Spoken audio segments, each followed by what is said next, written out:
Can we get a little business out of the way first off? Yeah, sure. Happy belated birthday. Happy belated birthday. thanks. You share the day, right? Share the same 25th. birthday. What about you? I had a birthday. When was that? March It was 26th. March. It's a little removed from the You conversation. forgot me as usual. Thanks, Mac. All right, anyway. January 5th, me, same as my wife, few decades apart, though. Okay. Go ahead. And while we're going, August 17th. Is that about it, Matt? that's about it. Thanks for being here, guys. Okay. Oh, that was easy. When's the last time this group in this size got together to talk about this movie? 45 years ago. 45 years ago. You've never done I don't this? know. I don't know if Never. I don't remember. Really? I don't think so. He didn't say Well, when in it- San No, Francisco. I never had the pleasure of working with this guy. That's one of the things. We're gonna actually let's get that out of the way right now. Robert, you're sitting here. You're not in The Godfather, but you and your partner Jane Rosenthal are kind of responsible for this reunion. Why did you think that this was something you wanted to do? Well, it was the anniversary, the 45th anniversary, and they asked me to ask Francis if he would want to do it, and he didn't want to do it. And I begged him, please, this will never happen again, blah, blah, blah. And so finally he graciously said, yes, I'll do it, and da-da-da. And so I said, do you mind if we call the rest of the cast? He said, okay. And so it came together. I'm glad Slowly. you said 45. I was telling my He friends. made it sound like it was an obituary. We'll never do this again. I was telling my friends in the office we were going to do this, and aside from their jealousy, they were all shocked to hear it's 45 years. How does it feel that long to you, Al? Well, everything feels long to me now. Everything is like in the distance, and I question whether I did it or not. That kind of thing. No, it's fine. It doesn't feel that long because it's somewhat in the conscious life. It's referred to a lot. It's so sort of ever present that those movies, I think. Talia, does it feel in my like life. 45 years to you? Feels like always yesterday because it's a movie. It's and, like we and never they're part did of a it. mythology. Really, it just was there. You say it's always in the conversation. Guys in the back, this is perhaps Guys the in most... the back? Yeah, this is going to be trouble. I can tell this is going to be a long day. No, because this is so exciting and fun. This is maybe the most talked about, studied, dissected, perhaps imitated, quoted movie of all time. Why are you surprised at how much attention it's gotten and how long it's lasted? No, the truth of the matter is, and this may never happen again, and it's all really due to Francis. I mean, Francis put together a cast the likes of which I've never had the pleasure again of working. I mean, he put together a crew that all became the top of their, before they were known, whether it would be Gordy Willis, Walter Murch, et cetera, et cetera. And I hope my son gets close to doing something like that, but I rather doubt it. They tried to oust Coppola, Yeah, talk to me a little bit. Tell me the behind scenes. You should probably be the one to tell me, but Robert, you start the story. No, I'll tell you exactly what happened. The first week, I didn't know Coppola that well, but I was hired. It was great, and they had a standby director who was an editor at the time to take over in case he failed, and that guy's best friend was the first AD. The first AD runs the ship, and Francis weathered that because of the studio, and I got a great respect for Coppola for doing that. Why was there so little confidence? Who knows? That he was going They to all take succeed credit at now. They that. all want to take Everybody credit. did it, Bobby yeah. Evans and all. Coppola could have done this. He could have done this with Disney or anyone. We had done a It was his picture with vision. Francis before, the It's his Rain vision. people. Bobby, not Bobby, there's two Bobby these years, terrible. But the older one in the back. The older one. I'm the oldest. So you mentioned Robert Evans, right? Who was the executive in charge He for tried to take credit. Paramount. Forget that guy. He was quoted one time when he said that casting the Corleone family was a bigger war than anything that the Corleone family ever came across. That sounds Why was very it so Hollywood. tumultuous? They don't admit to some of the wonderful statements they made, such as to Francis. I was friendly with Francis since he was like 23, and he says, if you mention Brando's name again, you're fired. They don't lay claim to that. Right. But, and everybody there was an argument with. Yeah. I'll make a couple of statements. Tell me true or false. At one point, you were cast as Michael? Never. Never? Listen, He wanted to Never. be. We He went wa- up. We True. all went up and had a True. He's heads going come true. to the ball True. by Eleanor. True. We took a thing. We did a test, and he had his cast in about 4 days. Yeah. Okay. Then he went to New York, called me up 3 months later. He said, "Jimmy, they want you to come in and test." I said, "What do you got, a Porsche? You want me to drive around a block? That's not." And I know Francis had he had Michael was the Sicilian. He had a picture. He didn't. You know, he had a picture. He wanted Michael to be the Sicilian one, wanted Sonny to be the Americanized version. Nothing was by mistake, you know? And there was no chance. Talk to me about you getting Michael. The gang that couldn't shoot straight. Well, Didn't that work out somewhere there? I believe Francis saw me on Broadway in a play called Does a Tiger Wear a Necktie, and wanted me to be, I don't know if you know this, wanted me to star in his next movie. And he was an unknown director at that time, except he did a couple of really good films with Jimmy and Bob here. What was the name of that film? The Rain People. The Rain People. Very good movie. Shirley Knight was in it. Sure. Yeah. And he, Your girlfriend. Yeah. oh, not mine. No, I know. No. He slapped me in the arm. You mean other people have girlfriends? No. I only So, I went to San Francisco because he wrote a movie with me in mind where I played this professor who falls in love with one of the students, and it was a magical script. You know, Francis won the Oscar for the script of Patton. He wrote Patton, and he's a really great writer. And so he wanted me to play this part. So I spent days with him in San Francisco. That's when he took me to Zoetrope, you know, when it was first starting there with playing. Shooting Pool was Jimmy, I saw. I don't even think you looked right through me because I was an unknown at the time, so you were gonna have none of it. There was Jimmy. No, I'm joking. He was fine. I was huge. No, right? he was fine. Huge. He was fine. But Spielberg and Lucas. No, you were fine. I mean, Fine as hair. No, you were a gentleman, which was so unusual. Okay. But he was very nice to me. But he was there with Lucas and Spielberg, and they were all unknown at the time. And I remember having the impression that they weren't actors. You know, I could just feel it. You know, They were just hanging out? When people had just they all hung up. They were Zoetrope. What was Zoetrope? Zoetrope was I guess they were all. It was like a film company that they had formed. They were young, unknown people, and Francis and I just toured in San Francisco together. We went out because he wanted to get to know me better because I was doing a role for him in this movie. And the movie, of course, fell through because I forget the studio was involved, but they said, why do you want this short guy, meaning me? Why do you want him? What is he? Who are you? You know, and the next thing you know, we were out. So it was a beautiful script, never got made. But was the studio in favor of you getting cast as Michael Corleone? Oh, no. No, my God. As somebody said there, Brando, Pacino over my dead body. Yeah. Who did they want? No, to he see? kept sneaking out. Very quickly, I want to show you how progress, General Electric, progress is our most important product. We went up. Bobby D wasn't there. No. And us 3 or 4, Eleanor literally would have put his wife, cut her hair, 60 millimeter 40s test, style. and they bought 4 corned beef sandwiches. That was the price of that thing.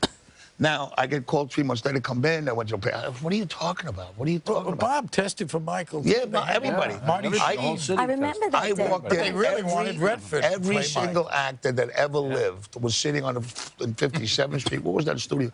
With accents. I don't care if they came from Ireland, if they came from wherever they came from. They were sitting against a stone brick wall. They spent $400,000 in tests, right? Yeah. Then they said, you're going to play I was never going to do it. Carmen Caridi was going to do was that. there, Was gonna do this and that. And then at the end, we got the cast for the 4 corned beef sandwich. You see what I mean by General Electric? The actual budget was $6 million. That's The all. whole city audition and you get the role. That's because the director wanted me. You see, it's always the director's vision, and that's who we saw. And I think one of my advantages was I got to know him a little. He got to know me in those 5 days in San Francisco. That's why I mentioned it. So back to the director. He's your brother. He's my brother. He didn't Yes. want you in this movie. No, and you know, if you think about it, he was under great stress. I had no business being in that first movie because it's true what you said, Bobby. He could have been fired. It took about 2 weeks before they decided looking to fire him. They were looking to fire him, and why was I? Oh, it was And so he didn't. such The story mess. I read, Talia, is he didn't want you in the movie because he didn't want you to have to witness some of what he was going to have to go through in that movie. And it's all true. It's all true because he could have been fired at any minute. Apparently, the dailies came in very dark, and at a certain moment, after 2 weeks, they cut it together and they went, oh, there's something really great here. But it took 2 weeks before it, and it was awful. It was awful to see this. It really was. I want to talk about those dailies in a second, but Yes. and I'm going to do this for the guys only. So spare me here for a I second. understand that. Could you stay? Could you stay? Don't. Yes, she can say. Don't take me wrong. I'll go in the kitchen. You're 4 very attractive men now, but back when these movies came out, these were 4 studs. These were 4 serious Hollywood studs. Would you agree at least with that? Yes, She has to walk out with No, us. no. I mean, It's when you true. go back and look at the film Yes. from those first 2 movies, Real they handsome could not have men. hurt your dating profile in You Hollywood. got to look at everybody else too. Listen, I mean, John, we all miss, and I mean, there was so John many. Cazale. wonderful- Oh Cazale. gosh, gee. And everybody. And then there was Marlon. That presence. Yeah, Marlon. That presence. You know. Tell me a Marlon story. Who's got a good Marlon story during the shooting of The Godfather? Oh my God. Go ahead. The first day we met him, because he's my oldest. I'm not very proud, but I'll tell the whole world. My oldest, dearest acting friend, and he made me moon Brando on the way home from that luncheon. Made you moon? a car to car On Second on Avenue. Second Avenue. I saw it actually. On Second Avenue. You pulled your pants down on Second Avenue I in didn't. front of Marlon no, Brando? in a car. Bobby's famous for that. I never did it because he said you can hardly my see ass me, is so not skinny. existent. It's true. Skinny ass. This That became the thing around the Godfather Couldn't see. set. A lot of Yeah, that. Yeah. it was in fashion at that time. I think the best story, if you remember, and I'll tell you how brilliant Francis is. When Luca Brasi comes in and says, "Don Corleone, I am honored to be here on the day of your daughter's wedding. May your Francis looked at him and said, "What the hell is going on?" So he grabs me because he was a friend of some friends we had. He says, "Jimmy, go do something." What do you mean, do something? He says, "Make them do something."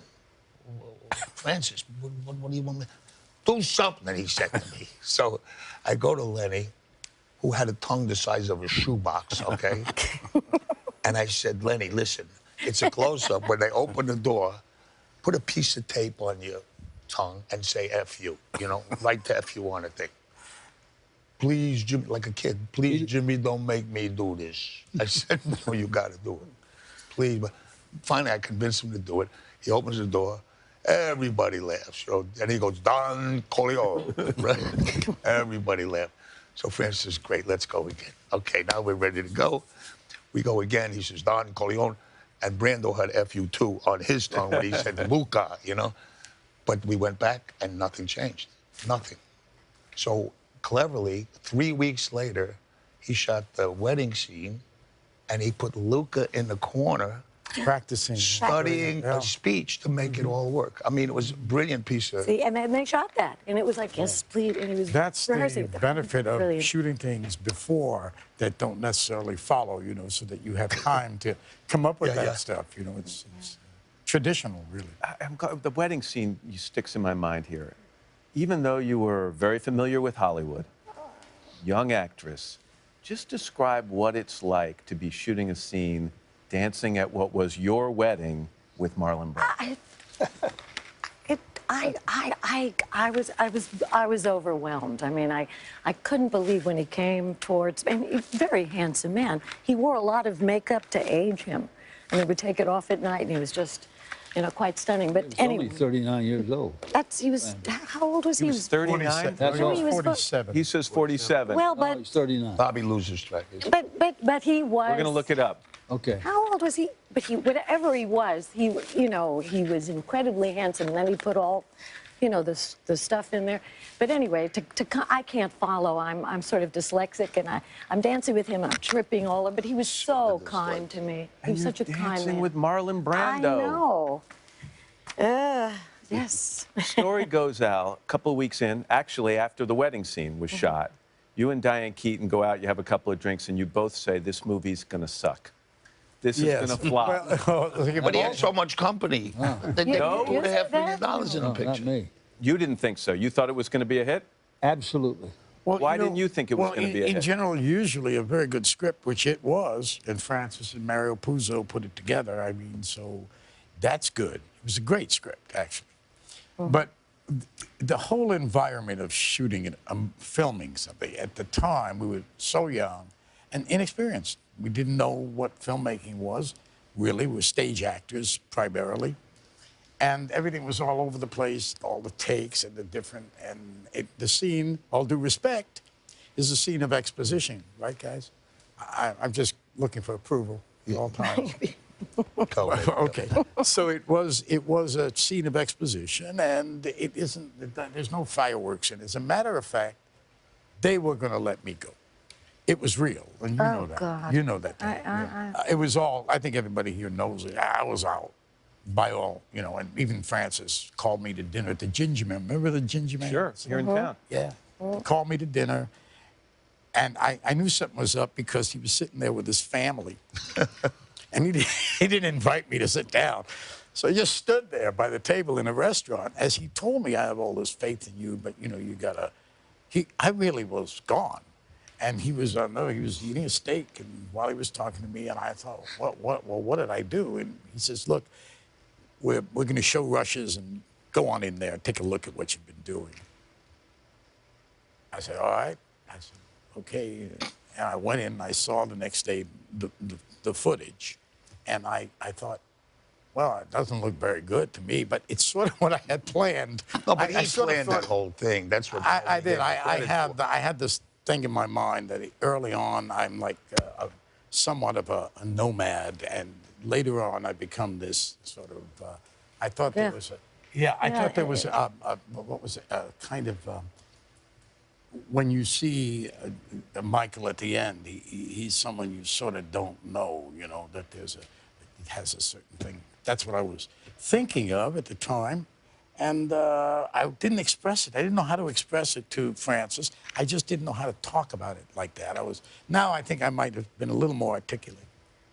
As you can see, now I'm not making any sense. But at the time, I looked at it and I said, okay, you know, actors usually don't want to reveal anything like that. Just said, oh, I see what you're getting at. Yes.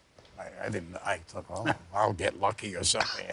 But I knew I was on the way out. So which is strangely, oddly enough, I don't like to say this, it sounds presumptuous, but I didn't really care. That was an environment I wasn't very comfortable in, I'll be honest. You know, especially when you're doing scenes and you hear people snickering on the other end.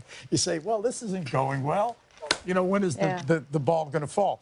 Anyway, Francis, being as clever as he is, gets the schedule changed and puts the Solozzo scene in the updated schedule so that I'll be in a position, he'll be in a position to show the studio this is what Pacino can do. Well, can we just make sure people at home know what we're talking about? We're talking about the restaurant scene. The restaurant where you get the gun out of the bathroom. Yeah. and That's take out when the it police captain happened. and Solozzo. And that's when they saw Yeah. the potential, and they kept me in the picture from that. And that was Francis's doing, really. I mean, he arranged it, and I didn't even know. I didn't know that. Well, I'm listening to all these stories, and I'm actually thinking of you, and I'm thinking, knowing what was going on behind the scenes of this movie, why in the world would you want to be in the second one? Why would you even audition for the second one? Were you nervous about it? No, I wasn't. No, I was honored to be chosen, that Francis wanted me for the second. The first was a big hit.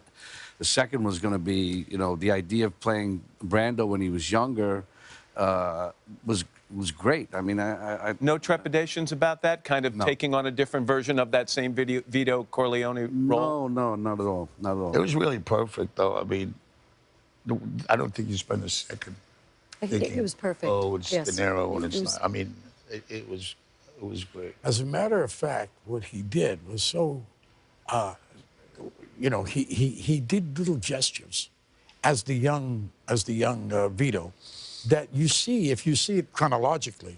I could talk about that too. The difference between seeing The Godfather 1 and 2 chronologically as opposed to the actual movie that they will be seeing tonight.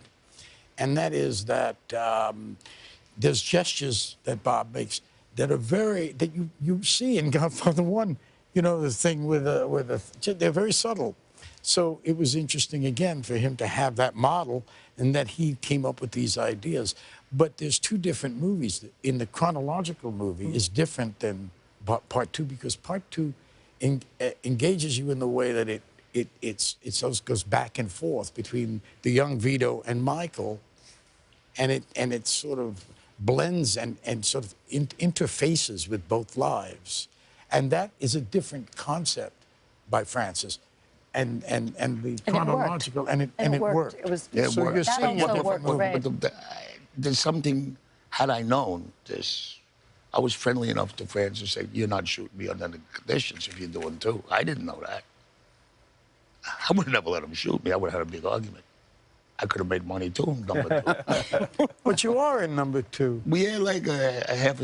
Remember when we made Francis eat that pepper? You said, there's no way in God's earth you'll make him eat that hot pepper. You remember that? I don't remember that, but Oh, you kidding me? You remember? What's that? When we went to that restaurant, I put that yellow pepper. They said, you can't eat this. You just dip it in water. Yeah. I said, Francis is like a piranha. What are you talking well, about? I had so many sessions with you with what you would be doing. You'd get me. Remember when you played Did you ever Tano? tell me what We I was played doing? Tano in The Lone Ranger.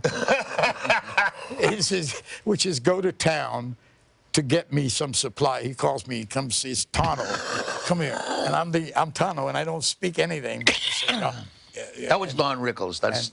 And me. I he says, played Don Tano, go to Rickles the for city, whole and I want you to get, and he starts by a couple of things, Band-Aids, whatever, and it never stops. It just never stops. It's supply. He comes, and he can come up with it, and I just stand there nodding, and I'm always about to go to my horse, and he says, no, wait a second, just come back. Robert, tell me about Tom. What made him tick? What made him? Tom, what made the character tick? Well, he was a stepson. He couldn't step across the line. He had to be in the background, both, you know, as an actor and as the character. You know, he could only take orders. And when I first got the part, it was my friend Louis Cosentino. He was from East Harlem, and what gave me the whole character was Carmine Tremonti was a head guy up in East Harlem, and he said there was a guy that used to light his cigarette, hold his chair, do everything like a millionaire gopher. You couldn't make fun of that guy, but that's what he was, a millionaire gopher. That was all I needed as a guide to help me play that part. He was like a millionaire gopher to Brand. What made Sonny tick? Well, it's really funny. The first scene, I was so awful. I mean, there was in the Genco olive oil thing there. I was supposed to interrupt. I really didn't have a grip on anything, and I was not feeling. And that night, I swear to God, I went home and I was shaving, and I thought of Don Rickles. Don't ask me why.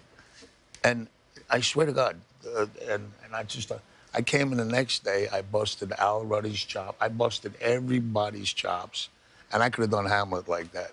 No, seriously, it was Don Rickles.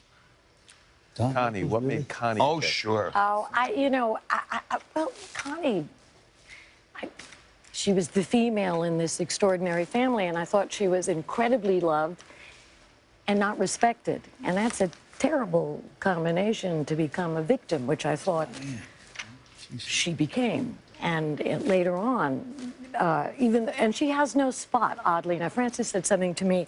She doesn't belong.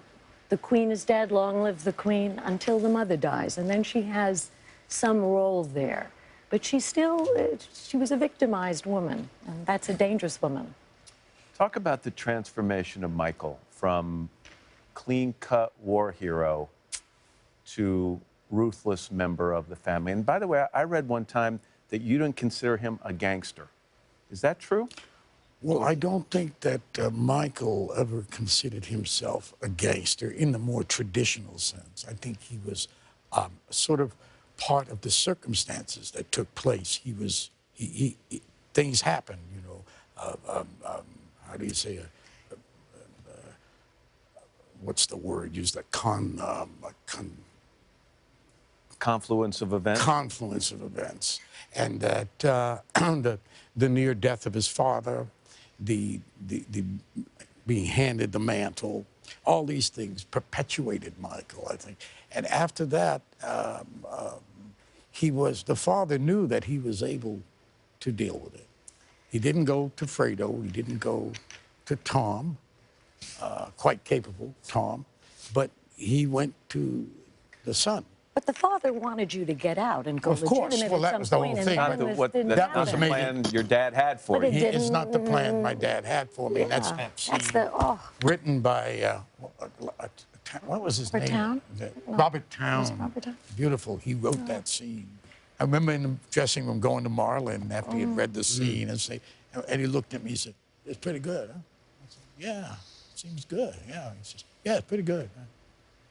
And that was it. I mean, this rehearsal we had, it was pretty good. Yeah, it was pretty good. So, my point is, it was the transference of power at that scene, and so it was loaded anyway when you go in for that kind of thing. So the scene already is loaded. While we're talking about scenes, just take me through briefly, Jimmy, the shooting of the scene at the toll booth. Spoiler alert for people who don't know. Briefly? It didn't end well for Sonny. Tell me about the scene. Well, if there weren't girls there, I would have never done it. But there were girls there, and I couldn't back down like the coward that I am. But I mean, they put 147 squibs on me. But the numb days, those squibs were, they blow over out. And it's just simply that, there were girls there, and I didn't want to look like a, It's girls. Girls What is there? I didn't see that coming. I didn't say I that. didn't- What did you want to see You coming? might have I stood drugged there that, like a Jimmy. moron. What, do you got to be a genius to get blown up? I mean, no, but we literally had to, it was literally a ballet because in the suits that, it blew the Bondo out of the car, the very same squibs. So I had to move this hand like this and move the hand like that. And I was bleeding. And then I had a cigarette, and that was the end of it. Thank you. Did these roles follow you guys for a while? Yeah? Al, did the role yeah. of Michael Corleone follow you? Oh, yeah. Yes, it did. For years. It did. Talia? It did. It did, and I was also Francis's sister, so I had another little bump to jump over, which I think, happened when I did this other role, which was very helpful. I have to say this. Working with my brother, I think he's the world's greatest director. So, I mean, I don't know. You're all great, but I just think he's just a supreme artist. Robert, did it follow you? No? Not so much. No, I'm a character actor. I do different things. me, I never got a script unless there were like 12 people dead by page 20. For like a long time.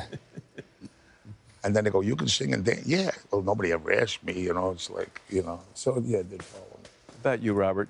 Number two, did it follow you? Well, yeah, in some ways, I guess. And I tried to do other stuff. You got an Oscar for it, too. Yeah, yeah.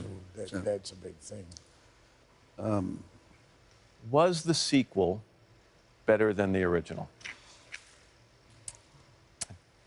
Jeez. James Caan might have something to say about that, but was the sequel No, I better don't have than the nothing to original? say about it. What do you think? Except that I wasn't. It was different.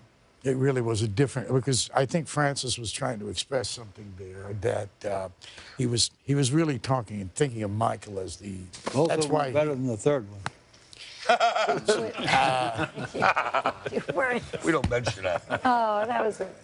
Well, Were you in I this? was with you. I'll brother, set him up, you before kick him through, all right? The third one upset him for some reason. It upset you. You called me in the middle of the night from Rome. He's screaming. Yeah, I know. I thought, well, there were a lot of stories about that too, which will be unsaid here. But I think even more stories about that than other things. And it's a very intimate sort of series of things that happened, which is not. This is not the place for it. It's okay. But I will say that where were we? We were talking about, was the sequel better than Oh yeah. the first? Well, Francis's idea, I believe, his vision, is what he told me, was he was trying to talk about it, sorry for this word, metaphorically. But sometimes there's no other word that serves better than that. So he was talking about the transference of the second generation Italian The first generation being Robert and that group and that world, and the second, which is the struggle, the intermediary, to go toward the American ideals. And that was a struggle in our society at the time. And that's what he was speaking to. I know Francis told me that's what he was trying to say with this movie. And it became a tragedy. It really, because now brother kills brother. Yeah. And boy, and so it got on that Greek level. He was very influenced by that. That this was his idea. And that motivated him, really. It was omnipresent. Yeah. Last two. Godfather 2, I think, launched this idea that there was this rivalry between Al Pacino and Robert De Niro, that it was this simmering rivalry that some people say existed for decades. Any truth to it? What do you mean? No, we you know, we've known each other a long time. We were up for the same parts, but that's what it is. But not a rivalry. It's just a normal. We sort of grew up together. Yeah, we sort of. Did you force each other to become better and better actors? I don't know about that. I mean, Al's taught me things, certain things that I do today, that he started, certain procedures, certain things that, like, I always like to have a reading of a script that I'm going to do or consider. And he started that with me. I forget so long, I forget. He started, so yeah, it's a great idea, let me do it, you know. And he said a brilliant thing to me early on. He said, if people don't know how to rehearse, don't rehearse. Simple. Because there are actors who aren't schooled in that kind of thing. They do something else. They're great, but they don't go through that. And again, there is the medium of film, which you can do that. Sometimes it's more helpful for a movie if you don't rehearse it.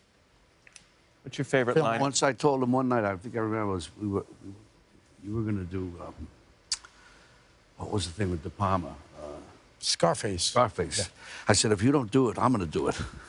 Oh. I said, I'd want to do it. You know, you got to do it. You got to do it. That's what I think I remember. I don't know. We were outside. Well, I thought maybe. I don't know. I think so. That might have motivated me. Worked out well. Favorite line in the movie, in The Godfather? Jim? Just before you went on, I had the same problem with Talia. The simmering rivalry? We were up for the same part all the time. Yes. And then she told me, Jimmy, I think you should do this one. I said, well, okay. Anyway, my favorite line from what's your favorite line Al's in the favorite movie? line from Godfather. What's yours? Well, it can't be the obvious. I really can't come up with a favorite line. Robert, do you have one? Who's the guy that came over to me and tried to get pardoned? The old guy. I said, sorry, you can't do it.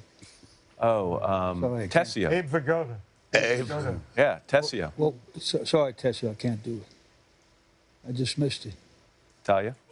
Help me out, guys. That keep your enemies closer. Didn't he say? Keep your friends close and your enemies closer. Yeah. Right. Al? Oh, could you go to Bob? I mean, but you know, the famous, I'm going to make you an offer you can't refuse. there's that. How about Fredo, you broke my heart? Oh, gee, yeah, gee, that's a beauty. There's the Greek tragedy right in that that line. was tough. You guys are great. Thank you. Happy 45th anniversary. And thanks for bringing this group together. Yeah, no. Yeah, Bobby De Niro made us all happy. He did this. Cheers for De Niro. Way to go, guys. Yes. Nice job. Thank you, Tribeca. Hello, Today fans. Thanks for checking out our YouTube channel. Subscribe by clicking that button down there and click on any of the videos over here to watch the latest interviews, show highlights, and digital exclusives.